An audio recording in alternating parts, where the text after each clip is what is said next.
ભારતમાં દીકરીઓને શિક્ષિત બનાવવા અને 15ના રોજ હરિયાણાના પાણીપત શહેરથી બેટી બચાવો બેટી પઢાઓ યોજના શરૂ કરવામાં આવી છે।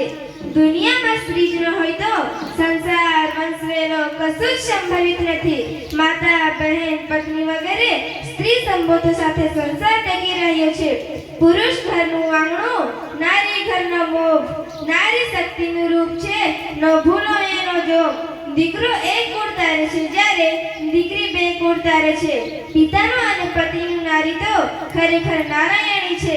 કેટલાક લોકોના મનમાં એવી માનસિકતાઓ ઘર કરી ગઈ છે કે દીકરી તો પારકું ધન ગણાય છે, જો દીકરો હશે તો મોટો થઈને તેમની સેવા કરશે। આવી સંકુચિત માનસિકતા સ્ત્રી ભ્રૂણ હત્યા માટે જવાબદાર છે।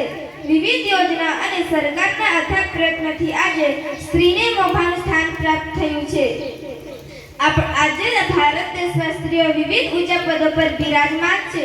સામાજિક ઉત્થાન માટે આપણે ઘણા બધા કામ કરી શકીએ છીએ, જેમ કે સ્વચ્છતા જાળવવી, ગરીબ જરૂરિયાતમંદોને મદદ કરવી, વૃક્ષારોપણ કરવું, પાણી બચાવવું અને સૌની સાથે હળીમળીને રહેવું।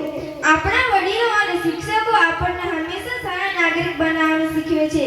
આપણે સૌએ તેમની શિખામણ માનીને સમાજ માટે કંઈક કરવાનો પ્રયત્ન કરવો જોઈએ, ત્યારે જ આપણો સમાજ ખરેખર આગળ વધશે। અસ્તુ, જય હિન્દ, જય ભારત, જય જય ગરવી ગુજરાત।